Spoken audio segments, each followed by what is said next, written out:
Vector compression saves memory until recall collapses. FAISS OPQ gives you a stronger compression path and a way to measure the damage. This is the workflow you'll know how to run when we're done, which prepares an OPQ compressed index and compares its recall to the baseline. I'm Professor Pi, teaching search and IR with simple Python. Search engineers reach for vector compression when storage and serving cost more than tiny drops in accuracy. You want nearest neighbors that are fast and cheap, but you also want to measure how much accuracy you traded away. FAISS does both exact and compressed indexing. OPQ is one small extra step. It rotates vectors before compression to reduce the damage. OPQ stands for Optimized Product Quantization. Product quantization breaks a vector into chunks and replaces each chunk with a centroid index. OPQ learns a rotation, so those chunks carry information more evenly. The result is the same bytes per vector, but better preservation of nearest neighbors. We'll run a compact experiment. First, we build an exact L2 baseline on a small synthetic corpus. Then we compress with product quantization to see the loss. Next, we train an OPQ rotation and attach it to PQ. Finally, we compare recall numbers, so we judge relevance, not just distances. Quick note, this code is designed to teach the core idea clearly. Library versions and local setups can vary, so check the official docs if your setup behaves differently. Let's build a fast, exact baseline so we have something to compare against. This snippet builds a FAISS index flat L2 baseline for top K distances. The RNG seeded with 42 generates reproducible 128-dimensional embeddings and a slightly perturbed query slice, both stored as float 32, so FAISS accepts them. The flat variable constructs an exact L2 index and adds the full XB matrix, ensuring no compression or pruning occurs. Calling flat.search on the query batch returns exact neighbor IDs and distances up to rank 5 for later comparison. The printed baseline top 1 distance reports the average exact match distance we will try to preserve even after aggressive compression. The exact index gives us a clean reference, perfect quality, zero compression. Now let's apply a common lossy compressor and watch what breaks. This example trains a FAISS IndexPQ on the same dataset to show lossy compression. The PQ object splits each 128D vector into 16 subquantizers of 8 bits, so training learns centroids and stores only their codes instead of floats. After training, PQ.search serves approximate neighbors for the query batch, matching the API used by exact search. Because code size exposes the byte footprint per vector, the print formats both memory cost and the degraded top 1 distance. Raising the subquantizer count or bit width increases fidelity at the cost of more bytes per code. The reported PQ code bytes and PQ top 1 distance quantify how much compression and error product quantization introduces before any OPQ fix. PQ cuts memory, but can distort some directions more than others.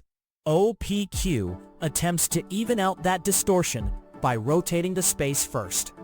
This code fits a FAISS OPQMatrix to learn an orthogonal rotation that better suits PQ. The OPQ variable keeps the same 16-way partitioning and trains on the entire XB set, collecting statistics needed for the transform. Computing ORIGVAR captures how uneven the original feature variances are, while apply_pi rotates a 500 vector sample, so ROTVAR reflects variance distribution in the OPQ space. By comparing anisotropy ratios, we see how OPQ spreads energy more uniformly before quantization.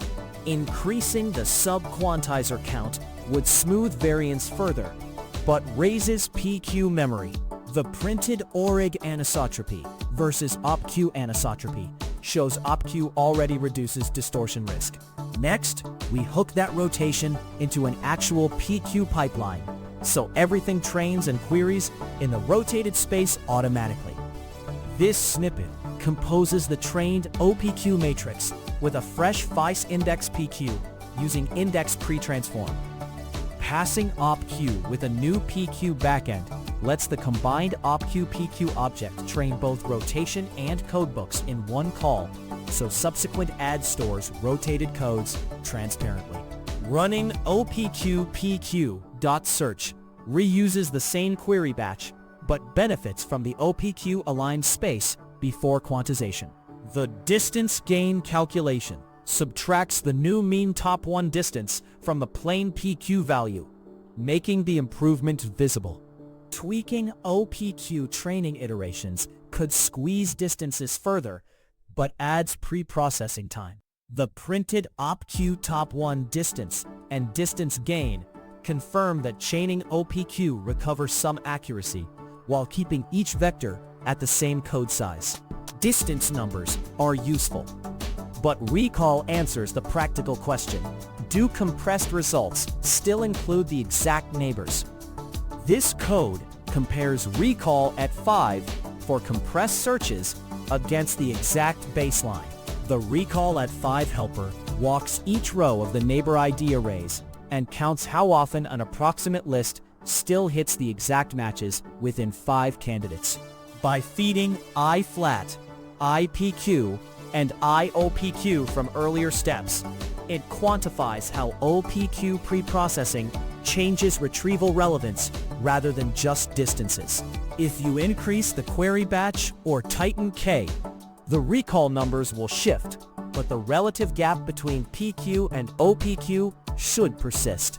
The printed PQ recall 5 and OPQ recall 5 reveal how much OPQ preserves relevance while holding memory constant.